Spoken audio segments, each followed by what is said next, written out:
Hey guys, welcome back to my channel at Rose Gold Martin Car Channel, where we don't really know what we're doing yet. So in my last video, I made a video installing the little radio thing on the 350. If you guys want to go check that out, I'll leave the link in the description. But for this video, we're doing a new wheel alignment setup. So these are the wheels that came with the car when I bought them. These right here, these are Ambits. Something, I don't really remember what they're called, but I picked these off of a guy online. I think these wheels, they're Aodon something. They're Aodon wheels. They're about 200 a piece. I bought them off of this guy for $450 for the set of 4 with tires. Like the tires were like really messed up. One of the tires, like you have threads and whatnot, but still I have a whole lot of extra wheels now. When I bought these wheels, the math wasn't right, if that makes sense. Like on those tires and wheels, they have an offset of 30. These do not. So I have a spacer in there that I put in there last night. I didn't get any video of that because I was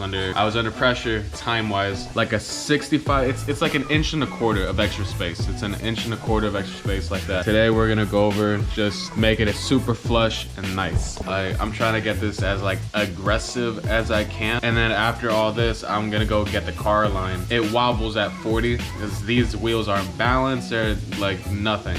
The one thing I noticed last night is that this tire is a 245/40/18, and the one on the other side, the tires are 225. So the car's a little lopsided right now. It's kind of like this. But I found another one that's also a 225. So I'm gonna raise the car so I can get this wheel out, swap them out, and see if the height matches on each one. Because I measured them 2 inches on the coilovers from a certain point. I guess I'm gonna show you guys how to do that, or not show you guys how to do that, but I'm just gonna do it and you guys can watch if you want, or just click on an ad and go watch a different video.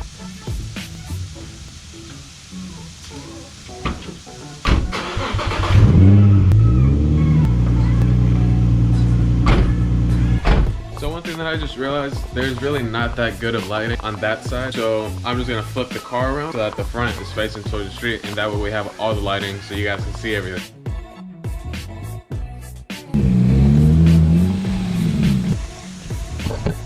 That took a lot longer than it needed to.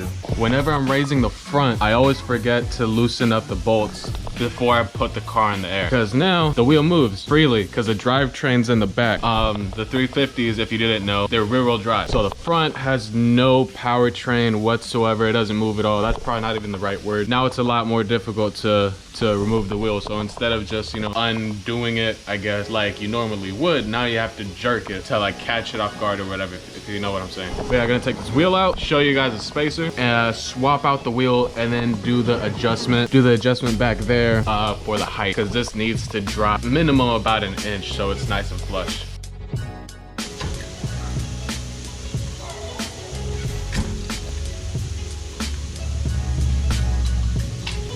Little life hack, your wrench or whatever this thing is called. Sorry, it's very early for me, so English gets pretty hard. I speak English and Spanish. I took French in high school, so every once in a while, you know, things get mixed up, especially in the morning, because most of the time, this is so off topic, but most of the time I think in Spanish because that's my first language, but I speak most of the time in English. But anyway, life hack, use an extra piece of metal tube or whatever, get some extra leverage. It's not gonna do it. I gotta drop the car. I never learned. All right, lower the car, loosen them. They were on there pretty tight. Now the wheel's back up in the air. Should be a lot easier to take off those lug nuts now.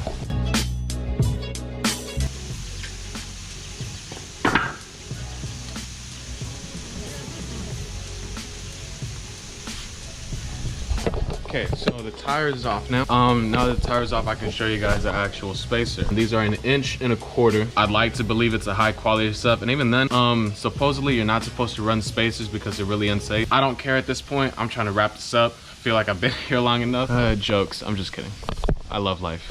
But yeah, I guess I should tell you guys, run spacers at your own risk, but you know, you do what you want. This right here, I don't know if you guys can see that. I don't have my light with me right now, but these 2 rings is what controls the height of your car, the actual ride height. So this right here, from this point to this point, is exactly 2 inches. And I need to drop this minimum 3/4 of an inch. I'm gonna do the same thing on the other side, lower the car again, and see if there's any rubbing up here. I might need to take out the fender liner. I don't know yet. Really simple. It's really there's really nothing to it. All you do, which whatever coilovers you have, they usually include the tools to loosen and or tighten your coilover height. All you gotta do, you have to take off the bottom one. The bottom one is the lock ring. It's what makes sure it doesn't move. And then the second one, the one that's up top, that's the one that you actually tighten and loosen to readjust the height. Got this ruler, you can use whatever you want to measure, but you take this ruler and you measure, you know, how much it is. I'm measuring from this distinct point right here. You guys probably can't see it, but there's this, like, the actual strut or coilover is green and the part where you tighten it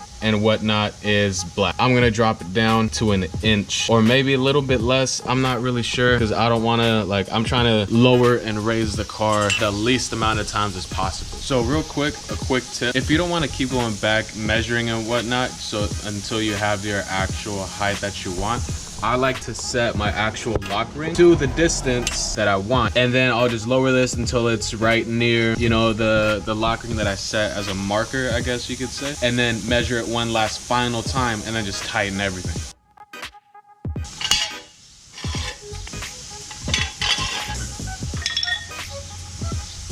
Okay, so this is where we're at now. I would almost say it's fine, it's okay there, but you can never have enough low. So there's about about a thumb size left of space we can drop. So I think I'm gonna jack this car back up, bring this down just a bit, just a tad bit. I'm gonna see if I can do that without taking off the wheel. You know, something that's weird about vlogging, everyone else that's looking at you while you vlog, you know, you just look like a weirdo talking to a camera. It's kind of odd. All right, so you know how sometimes your car's too low and you can't get your jack out? Well, no problem. Look at this easy fix.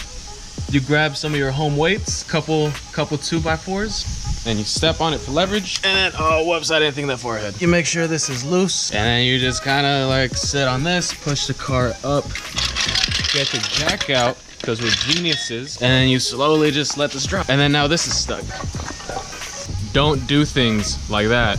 That's really unsafe, and it's not good for you to do. You know, like that could cause accidents and whatnot. That's not safe. That looks pretty good for me. I don't know if that's gonna rub when I turn, you know, when I like turn the wheel. That's the profile that you get. It kind of pokes out a little bit, just a tad bit, not too much. But I'm gonna go ahead and clean everything up, take the car out there, and show you guys a final fitment.